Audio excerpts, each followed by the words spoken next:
Bonjour, on continue aujourd'hui avec le numéro 51. En parlant de ce thème, nous sommes enclins à penser qu'il ne concerne que les ministres ordonnés qui exercent le service de la présidence.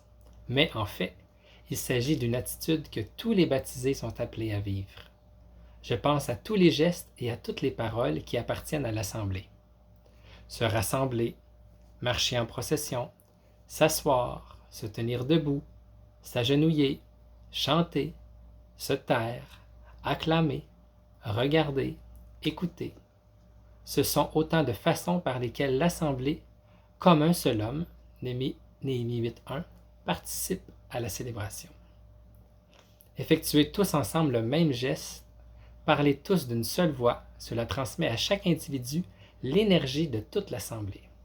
Il s'agit d'une uniformité qui non seulement ne mortifie pas, mais au contraire, éduque le fidèle individuel à découvrir l'unicité authentique de sa personnalité, non pas dans des attitudes individualistes, mais dans la conscience d'être un seul corps.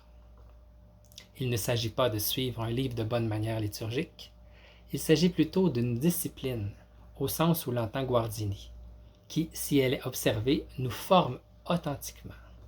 Ce sont des gestes et des paroles qui mettent de l'ordre dans notre monde intérieur, en nous faisant vivre certains sentiments, attitudes, comportements. Ils ne sont pas l'explication d'un idéal que nous cherchons à nous laisser inspirer, mais ils sont au contraire une action qui engage le corps dans sa totalité, c'est-à-dire dans son être, unité de corps et d'âme. Vraiment un numéro magnifique. On est un seul corps. C'est ce que je retiens. On est un seul corps. Et la liturgie nous éduque. Je trouve ça beau. Tous les gestes qu'on fait ensemble à la liturgie, on n'arrive pas, on fait pas, tout le monde ne fait pas n'importe quoi, se lève quand ils ont le goût, s'assoit. Il y a un ordre, il y a une discipline, il y a une beauté dans les gestes. Mais ça nous éduque. Le passage qui est interpellant, il dit « Il s'agit d'une uniformité qui non seulement ne mortifie pas, mais au contraire, éduque le fidèle individuel à découvrir l'unicité authentique de sa personnalité, non pas dans des attitudes individualistes, mais dans la conscience d'être un seul corps. » Une phrase magnifique dans notre monde qui est tellement individualiste, puis qui a tellement soif d'authenticité, mais la véritable authenticité qui nous dit, c'est justement découvrir qu'on est un seul corps. Magnifique.